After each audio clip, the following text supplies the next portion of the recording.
Siamo ancora nel periodo delle feste, quindi mi sembrava ancora il periodo ideale per fare una di quelle preparazioni un pochino impegnative e pesanti, nel senso che non è proprio una ricetta leggerissima. Oggi infatti volevo fare delle lasagne. Ciao, sono Claudia di Zafferano Emiliano. Spesso mi chiede la gente, ma lo zafferano oltre al risotto per cosa si usa?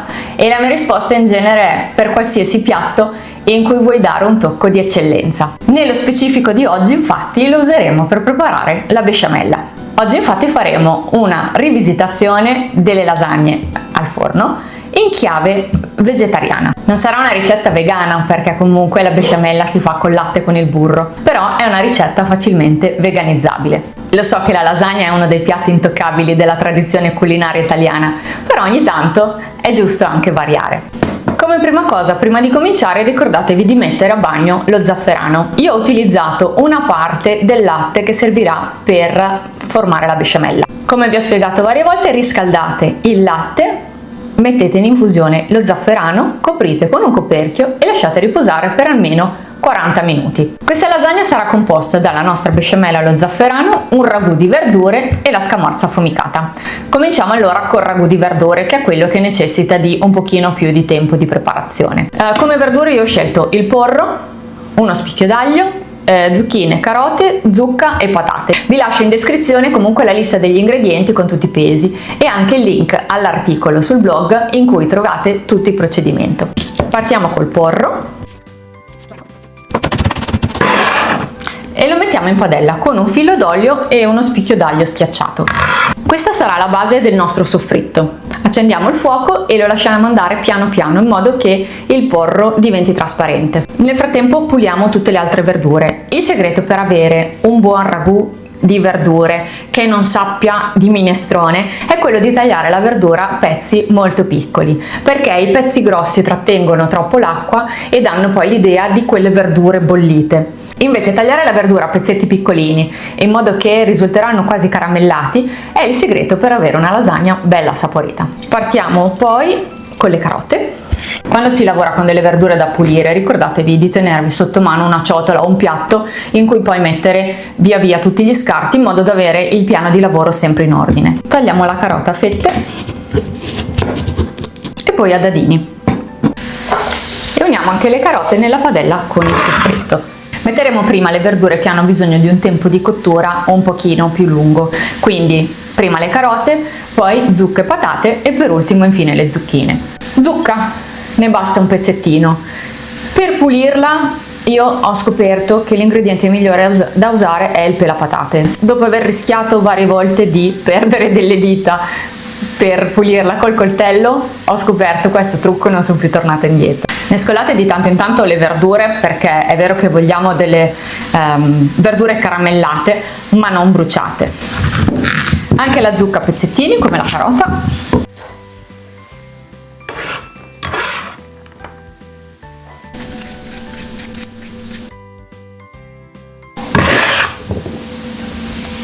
E per ultimo le zucchine. Cercate se possibile di tagliare la verdura a pezzetti della stessa grandezza, così il ragù si riuscirà a cuocere in maniera omogenea.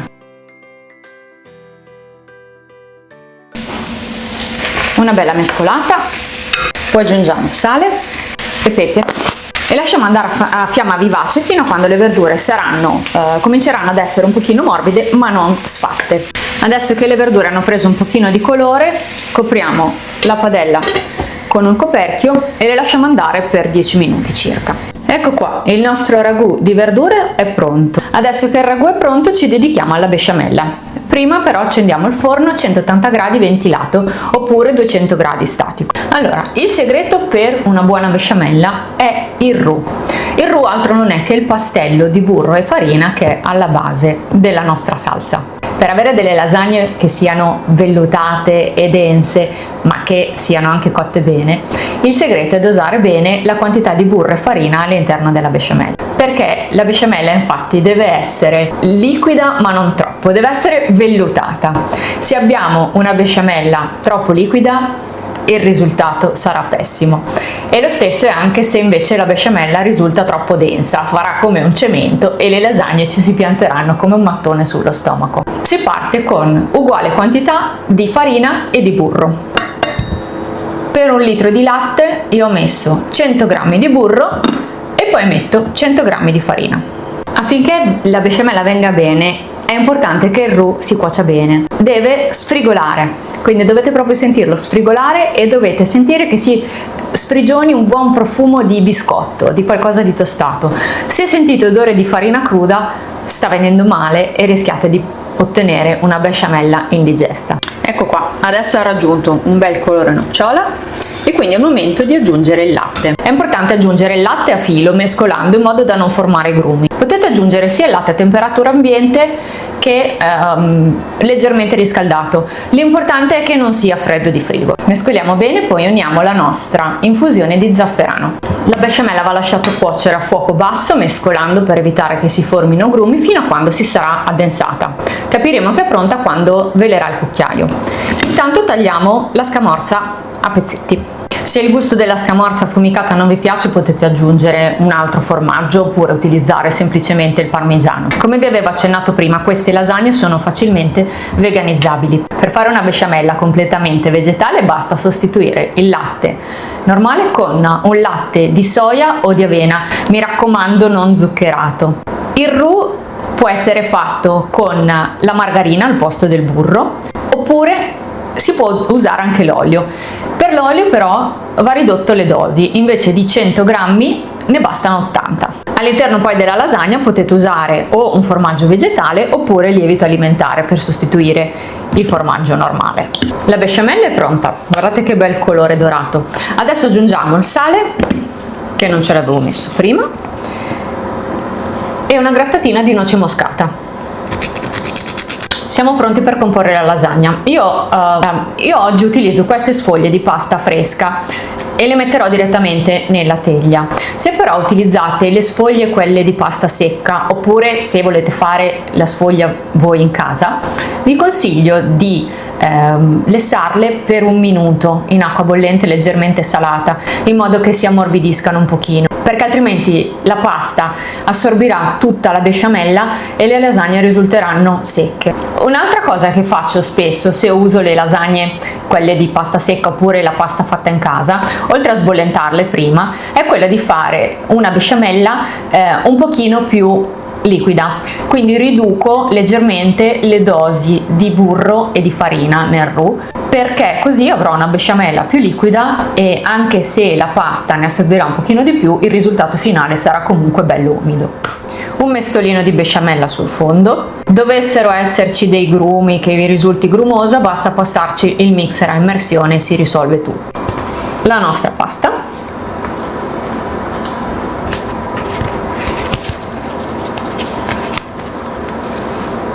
Ancora besciamella, il ragù di verdure e la scamorza. E andate avanti così fino a quando non avete finito gli ingredienti o siete arrivati a livello con la teglia. La tradizione vorrebbe che gli strati della lasagna fossero in numero dispari, ma noi non stiamo facendo una lasagna tradizionale, quindi rivisitata, e quindi va bene qualsiasi cosa.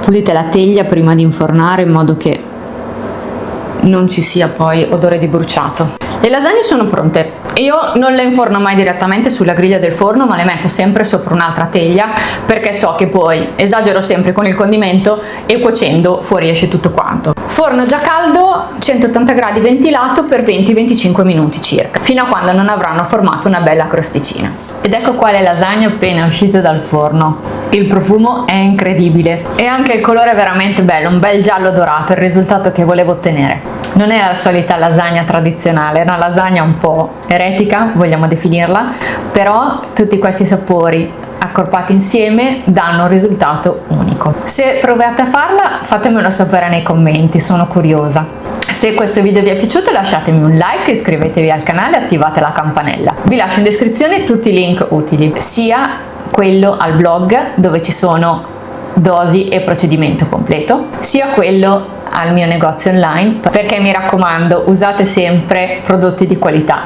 Vi lascio anche il link per scaricare la guida allo zafferano di qualità, che contiene 5 ricette inedite. E nel link trovate anche una novità, il nuovissimo configuratore per le bomboniere. In caso stiate organizzando un vostro evento importante per il 2026, potete utilizzare il link che trovate in descrizione per creare il vostro preventivo personalizzato con le nostre bomboniere. Ci vediamo al prossimo video, ciao e buon appetito!